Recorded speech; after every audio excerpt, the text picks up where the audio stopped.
Hi guys, Mr. Pastel here, and I'm here to guide you through Amplify Science Lesson 2.1, and I'll try to be quick about it. This time I'm not going to read you the voices of these guys in the warm-up, but basically they're thinking about the adaptive traits of these birds who are trying to eat these seeds. So in this environment, you guys can read it. In this environment, which trait is adaptive for the birds? So what's the trait that helps them crack certain seeds or nuts? Question 2, did the birds choose to have the adaptive trait?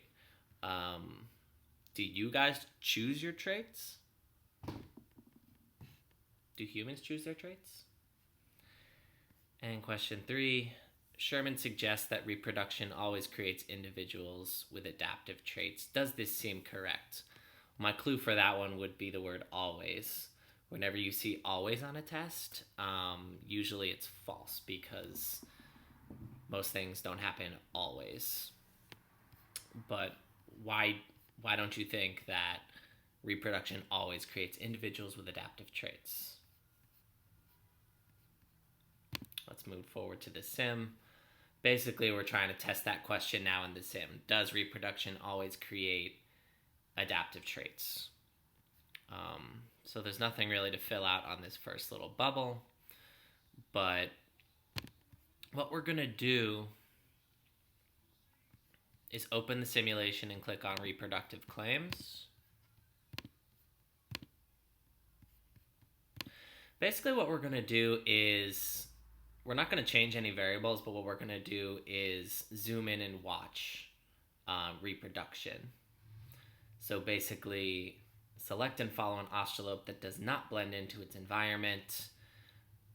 Follow it or stalk it until it reproduces. And basically then you're going to see, is its children or offspring, does it have the same colors as the parents, or does it have new colors that are adaptive? Because remember, you're supposed to follow a non-adaptive one first. Do that at least once. Then you're going to follow an ostrolope that has an adaptive color, so a yellow color. And after it mates, what color are its children? Do that at least once. Alright guys, let's see what we can do here. So what we're looking out for is mating, and we're going to see what happens when two yellows mate and two blues mate. Let's pause it at certain moments.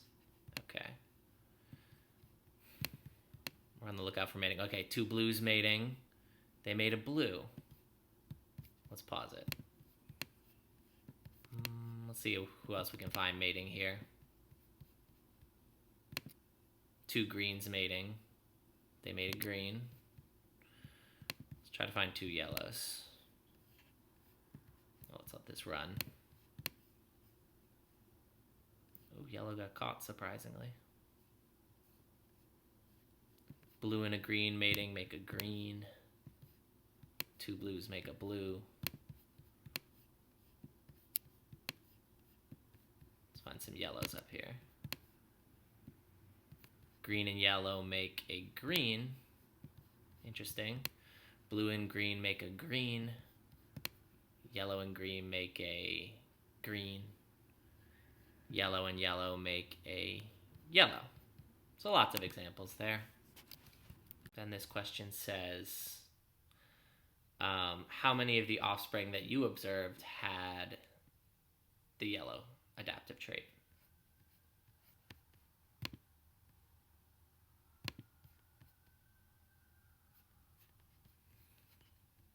In this last bubble, there's nothing to fill out, so don't worry about it. We're going to skip part 3 because that has to do with the cubes again. The cubes are in school. I'm going to play this for you guys.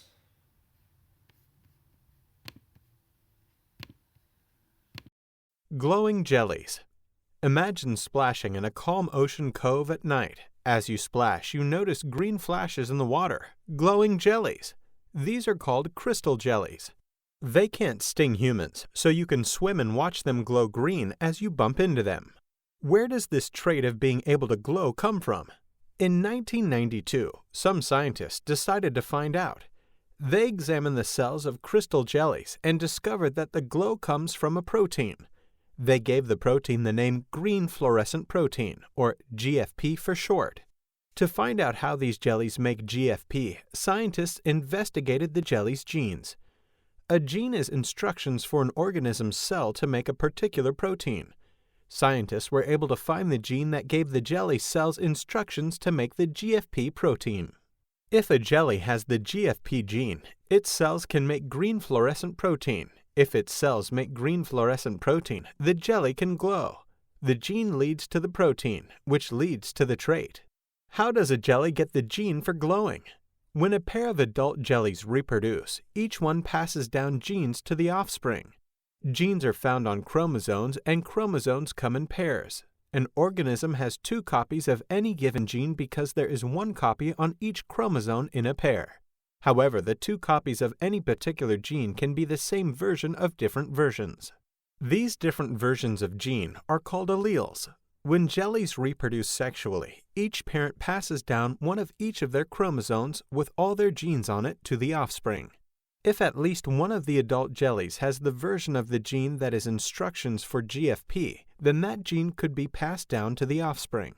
Offspring with that gene will have cells that produce GFP, so they will glow also.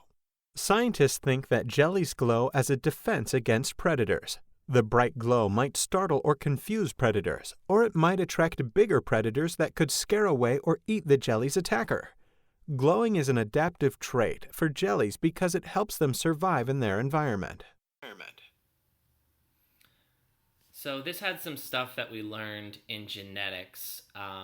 The most important thing here is that genes create proteins. And then the proteins determine which traits the organism has. So in this case, if a jellyfish has a gene for green fluorescent protein, then it's going to make proteins, and those proteins are going to cause the jelly to glow. But the important part is that genes create proteins, and genes are passed down from parent to offspring. Lastly, let me help you guys with this. Where do the genes that determine an individual's traits come from? Are they just random?